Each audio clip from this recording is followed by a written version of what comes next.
ಗೀತಾ ಮದುವೆ ಸುಸೂತ್ರವಾಗಿ ಆಗಿ ಮದುವೆ ದಿನವೇ ಗೀತಾ ಮನೆಗೆ ಕರೆತಂದಾಗ ಪಾರ್ವತಿ ಸೀತಾ ಸೇರಿ ಆರತಿ ಮಾಡಿ ನವಜೋಡಿಗಳನ್ನು ಮನೆಗೆ ತುಂಬಿಸುವರು. ನಂತರ ಎಲ್ಲರೂ ಊಟ ಮಾಡಿ ಗೆಸ್ಟ್ ರೂಮ್ನಲ್ಲಿ ಗಿರೀಶ್ಗೆ ಮಲಗುವ ವ್ಯವಸ್ಥೆ ಮಾಡುವರು. ಪಾರು ಹೋಗಿ ಗಿರೀಶ್ ಭೇಟಿಯಾಗಿ ಎಲ್ಲ ಕಂಫರ್ಟ್ ಆಗಿದೆ ತಾನೆ? ಹ್ಞೂ ಕಣೆ, ನಾಳೆ ಗೀತಾ ಕರೆದುಕೊಂಡು ಹೋಗ್ತೀನಿ. ಅಕ್ಕ ಅಪ್ಪ ಹೇಳಿದ್ದಾರೆ, ಮನೆ ಮಾಡಿದ್ದೀನಿ, ನಾಳೆ ಅಲ್ಲೇ ಶಿಫ್ಟ್ ಆಗ್ತೀನಿ. ಸರಿ, ಏನಾದರೂ ಬೇಕಾ? ಏನು ಕೊಡ್ತೀಯಾ? ನಿಮ್ಮನೆ ಹೆಣ್ಣು ಮಗಳನ್ನೇ ಕೊಟ್ಟಿದ್ಯಾ ಅಲ್ವೋ?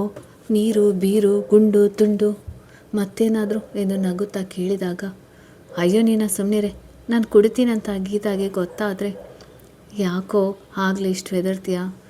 ಮೊದಲೇ ಹೇಳಿದ್ದಾಳೆ, ನಿನ್ನ ಗಂಡ ಕುಡಿಯೋಲ್ಲ ಅಂತೆ, ಅದಕ್ಕೆ ನಾನು ಕುಡಿಯಬಾರ್ದಂತ ವಾರ್ ಮಾಡಿದ್ದಾಳೆ. ನಾನು ಒಪ್ಕೊಂಡಿದ್ದೀನಿ. ಸರಿ, ಒಳ್ಳೆಯದು ಬಿಡು. ನಿನ್ನ ಗಂಡನ ಜೊತೆ ಚೆನ್ನಾಗಿರು, ನಗ್ತಾ ಇರು.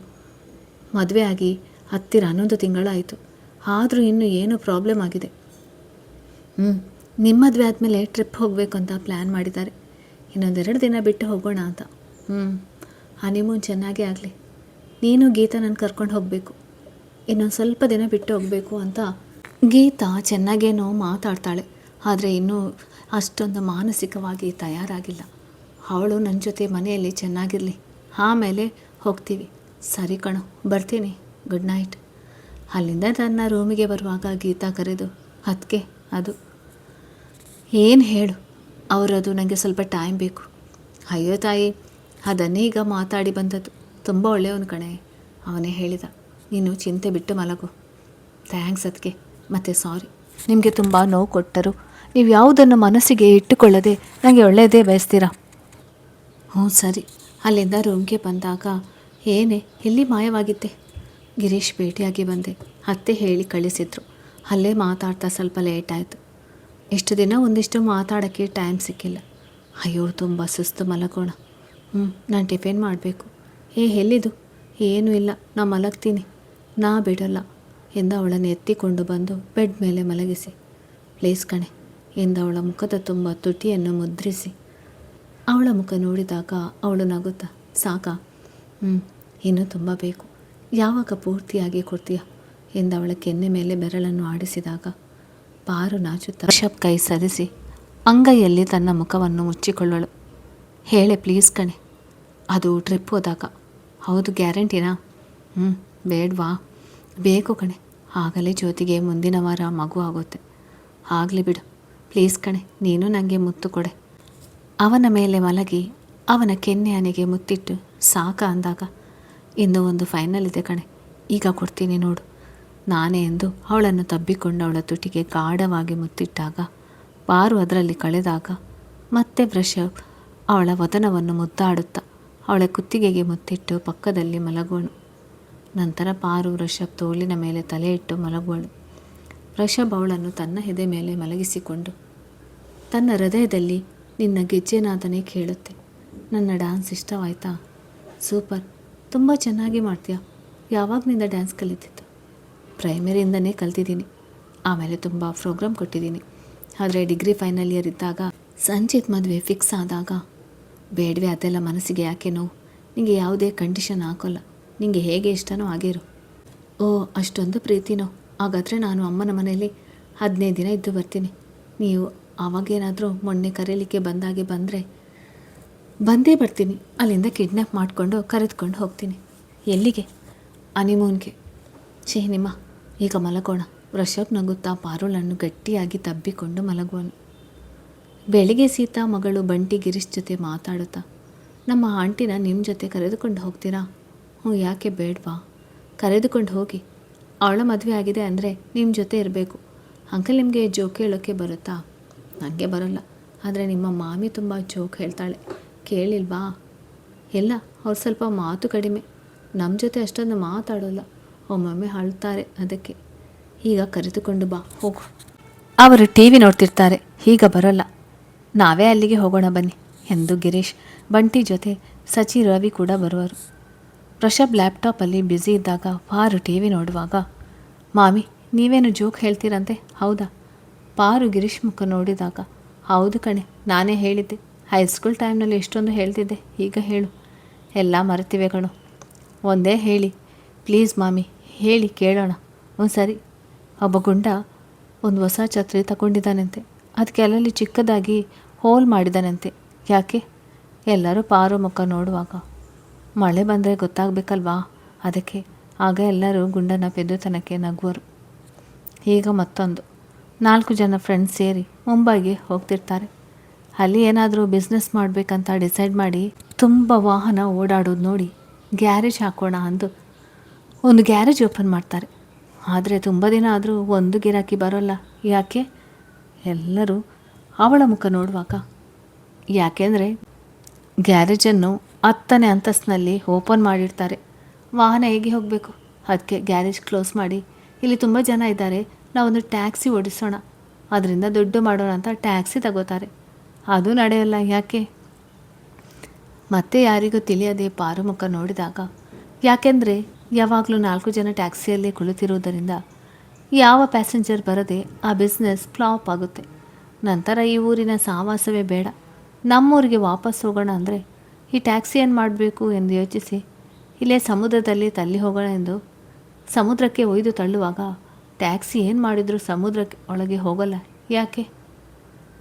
ಆಗ ವೃಷಭ್ ಇದಕ್ಕೆ ಆನ್ಸರ್ ನಾ ಹೇಳ್ತೀನಿ ಎಂದಾಗ ಎಲ್ಲರೂ ವೃಷಭ್ ಮುಖ ನೋಡಿ ಬಂಟಿ ಓಡಿ ಹೋಗಿ, ಹೇಳು ಮಮ್ಮ ಯಾಕೆ? ಯಾಕೆಂದರೆ ಇಬ್ಬರು ಮುಂದೆಯಿಂದ ತಳ್ಳಿ ಇನ್ನಿಬ್ಬರು ಹಿಂದೆಯಿಂದ ತಳ್ಳುವರು, ಆದ್ದರಿಂದ ಟ್ಯಾಕ್ಸಿ ಸಮುದ್ರದ ಒಳಗೆ ಹೋಗಲ್ಲ. ಗ್ರೇಟ್ ಮಾಮ ಎಂದು ಎಲ್ಲ ಮಕ್ಕಳು ಚಪ್ಪಾಳೆ ತಟ್ಟುವರು. ಪಾರು ತುಂಬ ಚೆನ್ನಾಗಿ ಜೋಕ್ ಹೇಳ್ತೀಯ, ಆದರೂ ಒಮ್ಮೆನೂ ಹೇಳಲೇ ಇಲ್ಲ. ತುಂಬ ಹೇಳ್ತಾಳೆ. ಹೈಸ್ಕೂಲಲ್ಲಿ ಎಲ್ಲರೂ ಇವಳ ಜೋಕ್ ಕೇಳಲು ಕಾಯೋರು, ಅಷ್ಟು ಚೆನ್ನಾಗಿ ಜೋಕ್ ಹೇಳ್ತಾಳೆ. ಚಿಕ್ಕ ಮಕ್ಕಳಿಗೆ ನೋವಾದಾಗ ಅವರನ್ನು ಮಾತನಾಡಿಸಿ ನಗಿಸಿ ಟ್ರೀಟ್ಮೆಂಟ್ ಕೊಡಬೇಕು ಅಂತ ಜೋಕ್ ಬುಕ್ಸ್ ಓದುವ ರೂಢಿ ಇತ್ತು. ಅದಕ್ಕೆ ಈಗನೂ ಟಿ ವಿಯಲ್ಲಿ ಕಾಮಿಡಿ ನೋಡೋದು. ಹಾಡು ಕಾಮಿಡಿ ಸೀನ್ ನೋಡೋಕ್ಕೆ ಇಷ್ಟ. ಅಲ್ಲಿಗೆ ಲಕ್ಷ್ಮಿ ಅವರು ಬಂದು, ಗಿರೀಶ್, ನೀವು ಗೀತಾ ಸೇರಿ ನಮ್ಮನೆ ದೇವರಿಗೆ ಹೋಗಿ ಬರ್ತೀರಾ? ಅದು ಮದುವೆ ಸುಸೂತ್ರವಾಗಿ ಆದರೆ ನಿಮ್ಮಿಬ್ಬರನ್ನು ಕಳಿಸಿಕೊಡ್ತೀನಿ ಅಂದ್ಕೊಂಡಿದ್ದೆ, ಅದಕ್ಕೆ. ಸರಿ ಅತ್ತೆ, ಹೋಗಿ ಬರ್ತೀನಿ, ನಂದೇನೂ ಅಭ್ಯಂತರ ಇಲ್ಲ. ಆಗ ಬಂಟಿ, ಹಾಗಾದರೆ ನಾವು ಬರೋಣ ಅಣ್ಣ, ನಾವು ಬರ್ತೀವಿ ಆಂಟಿ ಜೊತೆ. ಬನ್ನಿ, ರೆಡಿಯಾಗಿ ಹೋಗಿ. ಎಲ್ಲ ಮಕ್ಕಳು ಹೊರ್ರ ಎಂದು ಎನ್ನುವರು. ಅಮ್ಮ, ನಾವಿಬ್ಬರೇ ಹೋಗಿ ಬರ್ತೀವಿ. ಏನಾಗೋಲ್ಲ, ಮಕ್ಕಳ ಜೊತೆಗೆ ಬರಲಿ, ಮಕ್ಕಳಿದ್ರೇ ಚಂದ. ಹೋಗು, ಬೇಗ ರೆಡಿಯಾಗು.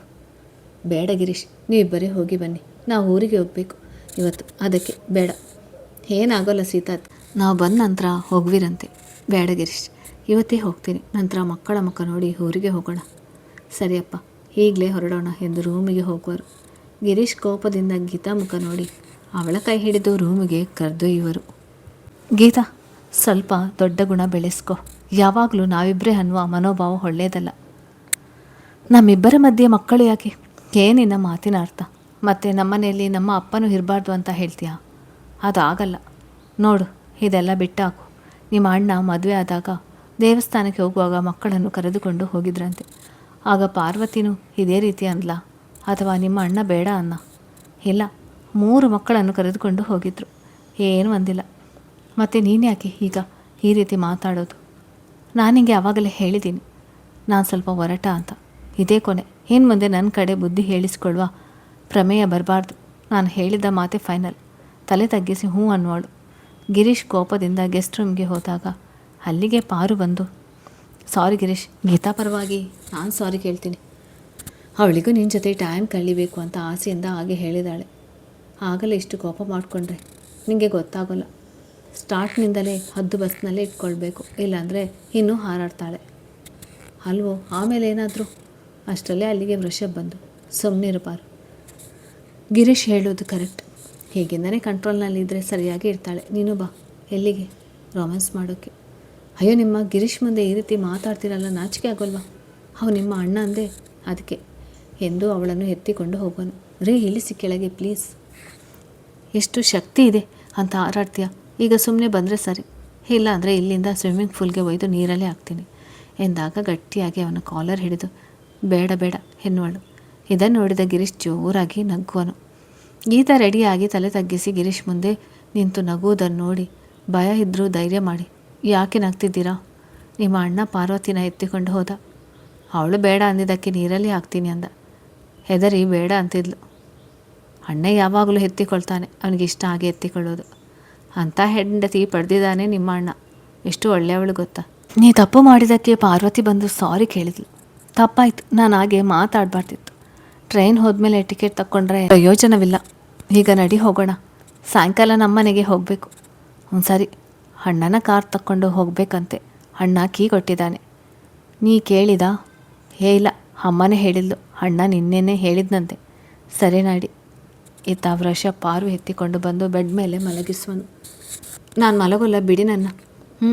ಈಗ ನಾನು ಮುದ್ದಾಡಬೇಕು ಎಂದು ಹಿಡಿಯುವಾಗ ಅಲ್ಲಿಂದ ತಪ್ಪಿಸಿಕೊಂಡು ಓಡುವಳು. ವೃಷಭ್ ಬೆನ್ನಟ್ಟುವಾಗ ಪಾರು ಮುಂದೆ ಓಡಿ ವೃಷಭ್ ಹಿಂದೆ ಹೋಗುತ್ತಾ ಕಾಲು ಹುಳುಕಿ ಅಲ್ಲೇ ಕೂಡುವನು. ಪಾರು ಹಿಂದೆ ತಿರುಗಿ ವೃಷಭ್ ನೋಡಿ ಹತ್ತಿರ ಬಂದಾಗ ವೃಷಭ್ ಕಾಲು ಹಿಡಿದು ಗಟ್ಟಿಯಾಗಿ ಕಣ್ಣು ಮುಚ್ಚಿ ನೋವಿಗೆ ಒದ್ದಾಡುವಾಗ, ಯಾಕ್ರಿ ಏನಾಯಿತು? ಕಾಲು ಹುಳುಕಿದೆ ಅನಿಸುತ್ತೆ, ತುಂಬ ನೋಯ್ತಿದೆ. ಈಗ ಬನ್ನಿ, ಇಲ್ಲಿ ಕೂಡಿ ಬನ್ನಿ ಎಂದು ಬೆಡ್ ಮೇಲೆ ಕೂರಿಸಿ, ಮಸಾಜ್ ಮಾಡಲಾ? ಬೇಗ ಕಡಿಮೆ ಆಗುತ್ತೆ. ತುಂಬ ನೋಯ್ತಿದೆಯಾ? ಎಲ್ಲ ನನ್ನಿಂದನೇ. ನಾನು ಸುಮ್ಮನೆ ಇದ್ದರೆ ಇಷ್ಟೆಲ್ಲ ಆಗ್ತಿರಲಿಲ್ಲ. ಹೋಗಲಿ ಬಿಡು, ಈಗ ನನ್ನದೇ ತಪ್ಪು. ಹುಷಾರಾಗಿ ಹೆಜ್ಜೆ ಇಟ್ಟಿದ್ರೆ ಏನೂ ಆಗ್ತಿದ್ದಿಲ್ಲ. ತಡೀರಿ, ಎಣ್ಣೆ ತರ್ತೀನಿ ಎಂದು ಅಡುಗೆ ಕೋಣೆಗೆ ಹೋಗಿ ಸಾಸಿವೆ ಎಣ್ಣೆ ತಂದು ಕಣ್ಣೀರು ಹಾಕುತ್ತಾ ಮಸಾಜ್ ಮಾಡುವಳು. ಪಾರು, ನಿನ್ನ ಕಡೆಯಿಂದ ಮಸಾಜ್ ಮಾಡಿಸ್ಕೊಳ್ಬೇಕಂತ ತುಂಬ ಆಸೆ ಇತ್ತು. ಅದಕ್ಕೆ ಈಗ ಬಿದ್ದು ನೋವು ಮಾಡಿಕೊಂಡೆ. ಬುದ್ಧಿ ಇದೆಯೋ ಇಲ್ವೋ, ನನ್ನ ಕಡೆ ಮಸಾಜ್ ಮಾಡಿಸ್ಕೊಳ್ಳೋ ಸಲುವಾಗಿ ನೋವು ಮಾಡಿಕೊಂಡೆ ಅಂತಿರಲ್ಲ. ನಿಜ ಕಣೆ, ಅವತ್ತು ಸಚ್ಚಿನ ಕರೆದುಕೊಂಡು ನಿಮ್ಮನೆಗೆ ಬಂದಾಗಲೇ ನಾನು ನೋವು ಮಾಡಿಕೊಂಡು ನಿನ್ನ ಹತ್ತಿರ ಬರಬೇಕಂತ ಪ್ಲ್ಯಾನ್ ಮಾಡಿದ್ದೆ. ಎಂಥ ಹುಚ್ಚುತ್ತಾಳೆ, ಸಾಫ್ಟ್ವೇರ್ ಎಲ್ಲ ಅಳಿಸಿದೆ ಅಂತ ಕಾಣುತ್ತೆ. ಕಾಲನ್ನು ಜೋರಾಗಿ ಮಸಾಜ್ ಮಾಡುವಾಗ, ಅಯ್ಯೋ ಕೋಪದಲ್ಲಿ ಜೋರಾಗಿ ಮಸಾಜ್ ಮಾಡಬೇಡ್ವೆ, ನೋವಾಗುತ್ತೆ. ಸ್ವಲ್ಪ ನಿಧಾನವಾಗಿ ಮಸಾಜ್ ಮಾಡು. ಎಷ್ಟು ದಿನ ಬೇಕು ಆರಾಮಾಗೋಕ್ಕೆ? 1 ವಾರ ಓಡಾಡಬೇಡಿ, ಕೂತಲ್ಲೇ ಕೂತಿದ್ರೆ ಬೇಗ ವಾಸಿ ಆಗುತ್ತೆ. ಅಲ್ವೇ ನಾಳೆ ಊರಿಗೆ ಹೋಗೋಣ ಅಂದಿದ್ದೆ. ಪ್ಲೀಸ್ ಕಣೆ, ಹೋಗೋಣ. ಸ್ಲೋ ಆಗಿ ಡ್ರೈವ್ ಮಾಡೋಕ್ಕೆ ಬರುತ್ತೆ. ಆರೋಗ್ಯಕ್ಕಿಂತ ಟ್ರಿಪ್ ಮುಖ್ಯನಾ? ಕಾಲು ಪೂರ್ತಿ ಆರಾಮಾದಮೇಲೆ ಹೋಗೋದು. ಹಾಂ, ಅಂದರೆ 10 ದಿನ ಬಿಟ್ಟು ಹೋಗೋಣ. ಅಷ್ಟರಲ್ಲಿ ಕಾಲು ಪೂರ್ತಿ ಆರಾಮಾಗುತ್ತೆ. ಆಮೇಲೆ ಟ್ರಿಪ್ ಹೋಗೋಕ್ಕೆ ಬರುತ್ತೆ ಅಲ್ವಾ? ಸರಿ, ಬೇಸರದಲ್ಲಿ ಹೇಳಿದಾಗ, ಯಾಕೆ ಬೇಜಾರ? ಹಾಗಲ್ಲ, ನಾಳೆ ಬರ್ತೀನಿ ಅಂತ ಒಂದು ಜಾಗಕ್ಕೆ ಹೇಳಿ ಇಟ್ಟಿದ್ದೆ. ಅಲ್ಲಿ ಎಲ್ಲ ವ್ಯವಸ್ಥೆ ಮಾಡಿದ್ರು. ಯಾವ ಜಾಗ? ಅದು ಸರ್ಪ್ರೈಸ್ ಎಂದವಳ ಕೆನ್ನೆ ತಟ್ಟಿ, ನನ್ನ ಲ್ಯಾಪ್ಟಾಪ್ ಕೊಡು, ಇಲ್ಲೇ ಕುಳಿತು ವರ್ಕ್ ಮಾಡ್ತೀನಿ. ಮತ್ತು ಫೋನ್ ಕೊಡು, ನಿನಗೆ ಕೆಲಸ ಹೇಳ್ತೀನಿ ಅಂತ ಬೇಜಾರು ಮಾಡ್ಕೋಬೇಡ. ಹೆಂಡತಿ ಡ್ಯೂಟಿ ಗಂಡ ಹೇಳಿದ ಕೆಲಸ ಮಾಡೋದು. ಅಷ್ಟರಲ್ಲೇ ಅಲ್ಲಿಗೆ ಲಕ್ಷ್ಮೀ, ವೆಂಕಟೇಶ್ ಮತ್ತು ಎಲ್ಲರೂ ಬಂದಾಗ ಹುಷಾರಾಗಿ ಇರೋದಕ್ಕೆ ಆಗೋದಿಲ್ವಾ? ಏನಾಗಿಲ್ಲಮ್ಮ, ಚಿಕ್ಕ ನೋವು ಕಡಿಮೆ ಆಗುತ್ತೆ. ಪಾರು ಮಸಾಜ್ ಮಾಡಿದಾಳೆ. ಮನೇಲಿ ಡಾಕ್ಟರ್ ಇದ್ದಾರೆ, ಯಾಕೆ ಚಿಂತೆ? ನಮ್ಮ ಪಾರು ಡಾಕ್ಟರ್, ಮಗ ಇಂಜಿನಿಯರ್ ಎಂದು ನಗುತ್ತಾ ಹೇಳುವರು. ಏನು ಮಾಡೋಕ್ಕೆ ಹೋಗಿದ್ದೆ? ಅದಕ್ಕೆ ನಾನು ಅಲ್ಲಿಂದ ಎತ್ಕೊಂಡು ಬಂದ. ಆಮೇಲೆ ಏನಿಲ್ವೇ, ಇವಳು ನನಗೆ ಡ್ರೈವರ್ ಅಂದ್ಲು. ಅದಕ್ಕೆ ಕೋಪ ಬಂದು ಬೆನ್ನಟ್ಟಿ ಹಿಡಿಯೋಕ್ಕೆ ಹೋಗಿ ಕಾಲು ನೋವಾಯಿತು. ಆಗ ಪಾರು ಕೋಪದಿಂದ ನೋಡಿದಾಗ ವೃಷಭ್ ನಗುವನು. ನಾಳೆ ಊರಿಗೆ ಹೋಗೋದು ಕ್ಯಾನ್ಸಲ್ ಆಯ್ತಲ್ಲ. ಹೋಗಲಿ ಬಿಡಿ ಅತ್ತೆ, ಕಾಲು ಪೂರ್ತಿ ಗುಣ ಆಗಲಿ, ಆಮೇಲೆ ಹೋಗೋಣ. ಸರಿ, ಹುಷಾರು ಕಣು, ಜಾಸ್ತಿ ಓಡಾಡಬೇಡ. ಹ್ಞೂಮ್ಮ. ಗೀತಾ, ಗಿರೀಶ್, ನೀವು ಬನ್ನಿ, ಲೇಟ್ ಆಗುತ್ತೆ. ಬೇಗ ಹೋದರೆ ಬೇಗ ಬಂದು ಸಾಯಂಕಾಲ ಮತ್ತೆ ಗಂಡನ ಮನೆಗೆ ಹೋಗೋದಕ್ಕೆ ಅನುಕೂಲ ಆಗುತ್ತೆ. ಸೀತಾ ಇವತ್ತು ಇರು, ನಾಳೆ ಹೋಗುವೆ ಅಂತೆ. ಅಥವಾ ಸಾಯಂಕಾಲ ಗೀತಾ ಹೋದ್ಮೇಲೆ ಹೋಗ್ಬೋದು, ಏನಂತೀಯ? ಬೇಡ ಅತ್ತೆ, ನಾವು ಹೋಗಿ ಬರ್ತೀವಿ. ಸರಿ ಜೀವನ್, ಹೋಗಿ ಬನ್ನಿ. ಮಾಮಿ, ನಮ್ಮೂರಿಗೆ ಬನ್ನಿ ಒಂದ್ಸಲ. ಖಂಡಿತ ಬರ್ತೀನಿ. ನಿಮ್ಮ ಮಾಮನ ಕಾಲು ನೋವು ಕಡಿಮೆ ಆದಮೇಲೆ ಇಬ್ಬರು ಸೇರಿ ಬರ್ತೀವಿ. ನೀವಷ್ಟೇ ಬನ್ನಿ ನಮ್ಮ ಜೊತೆ. ಅಯ್ಯೋ, ಡ್ರೈವರ್ ಬೇಡವಾ ಕಾರು ಓಡಿಸೋಕ್ಕೆ? ಅದಕ್ಕೆ. ಸರಿ ಮಾಮಿ. ವೃಷಭ್ ಕೋಪದಿಂದ ಪಾರು ಮುಖ ನೋಡಿ ಎಲ್ಲರೂ ನಗುತ್ತಾ ಹೊರಗಡೆ ಬರುವರು. ಗೇಟ್ ಬಳಿ ನಿಂತು ಗೀತಾ, ಗಿರೀಶ್ ಮತ್ತು ಸೀತಾ ಜೀವನ್ ಮಕ್ಕಳನ್ನು ಕಳಿಸಿ ಒಳಗೆ ಬರುವರು. ಪಾರು ರೂಮಿಗೆ ಬಂದು ಟಿ ವಿ ನೋಡುವಾಗ ವೃಷಭ್ಗೆ ಕೋಪ ಬಂದಿದ್ದು ಗೊತ್ತಾಗಿ ಏನು ಮಾತಾಡದೆ ಟಿ ವಿ ನೋಡುವಾಗ ವೃಷಭ್ ಚಾನೆಲ್ ಚೇಂಜ್ ಮಾಡುವನು. ಇದೊಂದು ಟಿ ವಿಗೆ ಏನಾಗಿದೆ ಟಿ ವಿಗೆ ಏನಾಗಿದೆ? ಬರೀ ನ್ಯೂಸ್ ಚಾನಲ್ಲೇ ಹತ್ತುತ್ತೆ. ನನಗೇನು ಗೊತ್ತು? ನಿನ್ನ ಟಿ ವಿ ಹೊಸಬರಿಗೆ ನಾನು ಬರೋಲ್ಲ, ನನ್ನ ಮಾತಾಡಿಸ್ಬೇಡ. ಪಾರು ಅಲ್ಲಿಂದ ಹೊರಗಡೆ ಹೋಗೋಳು. ಕೋಪದಲ್ಲಿ ಎಲ್ಲಿ ಹೋದ್ಲು? ಸುಮ್ಮನೆ ಇರಲಾರದೆ ಇರುವೆ ಬಿಟ್ಕೊಂಡಾಗೆ ಆಯ್ತಾ. ನೋಡೋಣ, ಸ್ವಲ್ಪ ಹೊತ್ತಿಗೆ ತಾನೇ ಬರ್ಬೋದು. ಪಾರು ದೇವರ ಮನೆಗೆ ಹೋಗಿ ನಮಸ್ಕಾರ ಮಾಡಿ ವೃಷಭ್ಗೆ ಏನೂ ಆಗಬಾರ್ದಂತ ಬೇಡಿಕೊಂಡು ಕೈಯಲ್ಲಿ ಕುಂಕುಮ ಹಿಡಿದು ಬಂದು ವೃಷಭ್ ಮನೆಗೆ ಹಚ್ಚುವಳು. ಏನಾಗೋಲ್ವೇ ಎಷ್ಟೊಂದು ಭಯ? ಹೀಗೆ ಇದ್ದರೆ ಹೇಗೆ? ಯಾರು ಏನು ಮಾಡ್ತಾರೆ? ಮಾತನಾಡಿಸಿಲ್ಲ ಅಂತೀರಾ, ಮತ್ತೆ ಯಾಕೆ ಸುಮ್ಮನೆ ಕೂಡಲ್ಲ? ನಾನು ನನಗೆ ಕುಂಕುಮ ಹಚ್ಚಿದವ್ರ ಜೊತೆ ಮಾತಾಡ್ತಿದ್ದೀನಿ, ನಿನ್ನ ಜೊತೆ ಅಲ್ಲ. ಪಾರು ಸುಮ್ಮನೆ ಟಿ ವಿ ನೋಡುವಾಗ ವೃಷಭ್ ಚಾನಲ್ ಚೇಂಜ್ ಮಾಡಿದಾಗ ಪಾರುಗೆ ಡೌಟ್ ಬಂದು ವೃಷಭ್ ಹತ್ತಿರ ಹೋಗಿ, ಸ್ವಲ್ಪ ಸರಿ ರೀ, ಯಾಕೆ? ನಿಮ್ಮ ಹತ್ತಿರ ಇನ್ನೊಂದು ರಿಮೋಟ್ ಇದೆಯಾ ಅಂತ ಡೌಟ್. ಎಲ್ಲಿದೆ ನೋಡಬೇಕಾದ್ರೆ ಎಂದು ಸರಿದಾಗ ಇವರ ಹತ್ತಿರ ಇಲ್ಲ, ಮತ್ತೆ ಯಾಕೆ ಚಾನೆಲ್ ಚೇಂಜ್ ಆಗುತ್ತೆ ಎನ್ನುತ್ತಾ ಮೊಬೈಲ್ನಲ್ಲಿ ಭರತನಾಟ್ಯ ಡ್ಯಾನ್ಸ್ ನೋಡುತ್ತಾ ಕೂಡುವಳು. ಋಷಭ್ ಡ್ಯಾನ್ಸ್ ಚಾನಲ್ ಆಗಿದಾಗ ಪಾರು ಅಚ್ಚರಿಯಿಂದ ಟಿ ವಿ ನೋಡುವಾಗ ಋಷಭ್ ಪಾರುಳನ್ನು ನೋಡಿ, ಇದರಲ್ಲಿ ನೋಡಿ ಡ್ಯಾನ್ಸ್ ಸ್ಟೆಪ್ ಕಲಿಬೋದು, ಹೌದಲ್ವಾ ಸೂಪರ್, ಮತ್ತು ಎಷ್ಟು ದಿನ ಈ ಚಾನಲ್ ಬರ್ತಿದೆ ಇಲ್ವಾ? ಈಗ ರಿಚಾರ್ಜ್ ಮಾಡಿಸಿದೆ. ಹೌದಾ, ಥ್ಯಾಂಕ್ಸ್ ರೀ. ಮತ್ತು ಈ ಚಾನಲ್ ಹೇಗೆ ಸ್ಟಾರ್ಟ್ ಆಯಿತು? ನಾನು ಎಷ್ಟು ದಿನ ಮಾಡಿದ ಗುಟ್ಟು ರಟ್ಟಾಯಿತು ಎಂದು ಯೋಚಿಸುವಾಗ, ರೇ ನಿಮ್ಮನ್ನೇ ಕೇಳ್ತಾ ಇರೋದು, ಹೇಗೆ ಈ ಚಾನಲ್ ಸ್ಟಾರ್ಟ್ ಆಯಿತು?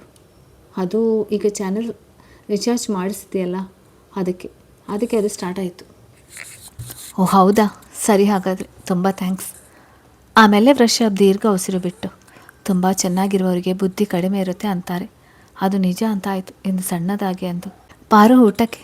ಇಲ್ಲೇ ಕೂತ್ಕೊಳ್ಳಿ, ನಾನು ಹೋಗಿ ಇಲ್ಲೇ ತಟ್ಟೆ ತರ್ತೀನಿ ಎಂದು ಹೋಗಿ ಎಲ್ಲ ತಟ್ಟೆಯಲ್ಲಿ ನೀಡಿಕೊಂಡು ಬಂದು, ರೀ ಊಟ ಕೊಡು ಮಾಡ್ತೀನಿ. ಕೈ ತೊಳೆಯೋದು ಬೇಡವಾ? ತಡಿ, ಸ್ಲೋ ಆಗಿ ಹೋಗಿ ಕೈ ತೊಳ್ಕೊಂಡು ಬರ್ತೀನಿ. ಏನು ಬೇಡ, ನಾನು ಇಲ್ಲೇ ನೀರು ತಂದು ಕೊಡ್ತೀನಿ ಎಂದು ಒಂದು ಜಗ್ನಲ್ಲಿ ನೀರು ತಂದು ಅದರಲ್ಲೇ ಕೈ ತೊಳೆದು ಊಟ ಮಾಡುವನು. ಪಾರು ಮರುದಿನ ದೇವಸ್ಥಾನಕ್ಕೆ ಹೋಗಿ ಋಷಭ್ ಕಾಲು ಬೇಗ ಸುಧಾರಿಸಲೆಂದು ಬೇಡಿಕೊಂಡು ಸ್ವಲ್ಪ ಹೊತ್ತು ಅಲ್ಲೇ ಕುಳಿತು ಬರುವಾಗ ಎದುರಿಗೆ ಮಾಲಾ ಕಂಡಾಗ ಪಾರು ಅವಳ ಮುಖ ನೋಡಿ, ಇವಳನ್ನು ನೋಡಿ ಮಾತನಾಡಿಸಿ ಸುಮ್ಮನೆ ಬೇಡದೇ ಇರುವ ಆ ವಿಷಯ ಯಾಕೆ ಎಂದು ಮುಂದೆ ಸಾಗುವಳು. ಆದರೆ ಮಾಲಾ ಪಾರು ಮುಂದೆ ನಿಂತು, ಏನು ನೋಡದೆ ಇರೋ ಥರ ಹೊರಟಿದ್ಯಾ? ಆಂಟಿ, ಹಳೆದೆಲ್ಲ ಮರೆತು ಹೇಗೋ ಜೀವನ ಮಾಡ್ತಿದ್ದೀನಿ, ಪ್ಲೀಸ್ ಬಿಟ್ಟು ಬಿಡಿ. ಹೌದು, ಎಲ್ಲ ಮರೆತ್ಯಾ?